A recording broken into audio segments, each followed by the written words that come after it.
Hello everyone, Pallytum here. Welcome back to Diablo 4. Hope you guys are doing well today. In today's video, I wanted to talk about my first impressions of the Druid, because I do think there's genuinely a lot to be excited about here. I have a build guide already recorded that I'm going to edit and put up after this video, giving you kind of my way that I progressed through the game. But as you're about to see, there are a lot of different playstyles with Druid. I did hit level cap on every character, and I just refunded all of my talent points to just show you guys how well designed the beginning of this class is. I'm going to give you a bunch of examples because while I was leveling, I was just respecking and trying everything under the sun.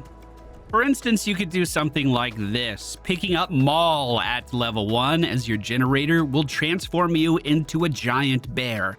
And you can lean into this theme by picking up Pulverize, getting some defensive shielding as well as debilitating roar, and then trample and grizzly rage later on.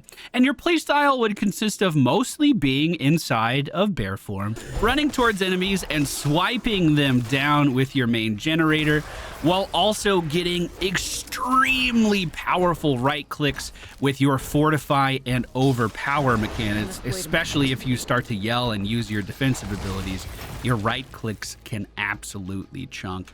Trample is super fun for getting into engagements quickly, and Grizzly Rage turns us into a supercharged version of what we were already doing, just going in and smashing everything into the ground. I did actually find a legendary for this that would swap you into a werewolf instead and give you access to things like rabies and their attack speed increase without actually swapping to a wolf with any of your talents. You could be a werewolf all of the time with talents similar to this. Now my druid is much squishier, but I can spread rabies and poison across the entire battlefield with these wolf companions that deal increased damage to poison targets.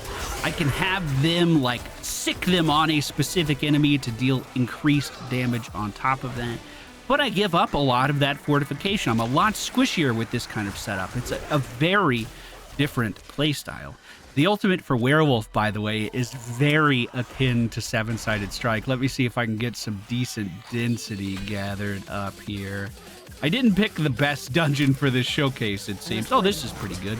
So we will start with a rabies attack on one enemy. It looks like it may have missed, actually.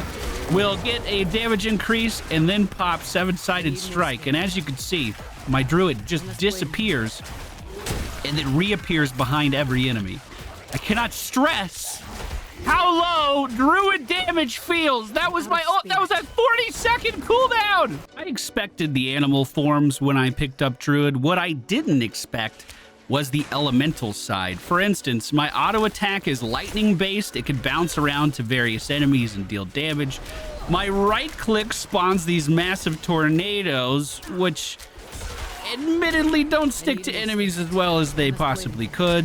I could spawn a big hurricane around me that's dealing damage to enemies. It's 12 damage to the enemies around me.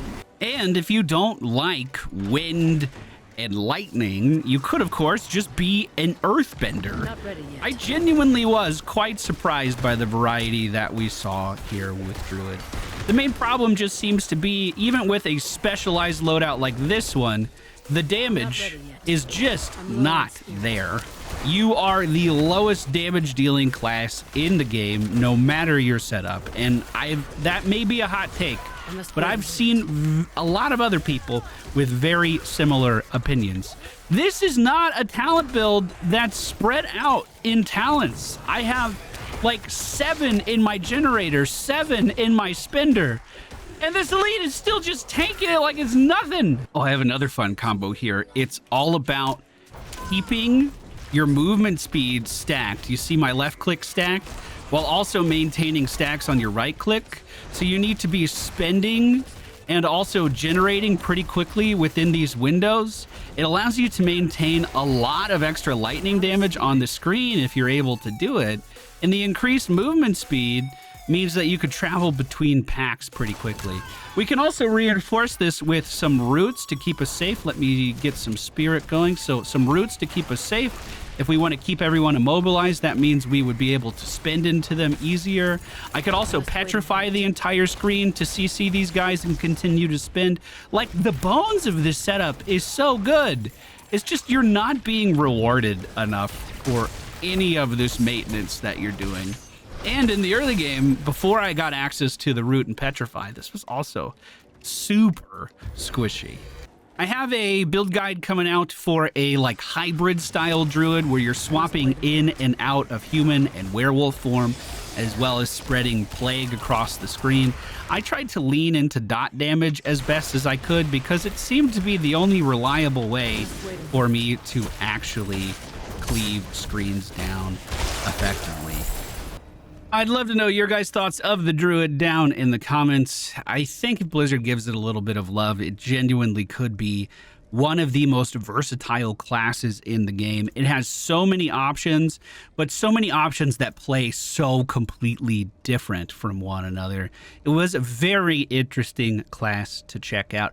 Oh, you could also do a hybrid wolf into bear, except you would need to get extra fortify from here, and then you could pick up these talents down here. When shapeshifting skills transform you, they deal 5% more damage and pick up these bonuses if you wanted to swap back and forth from bear and wolf. See what I mean? It never stops. I just keep coming up with ideas for this that I think could all be viable with just a little bit of effort. Well, thank you guys for being here. I hope you enjoyed.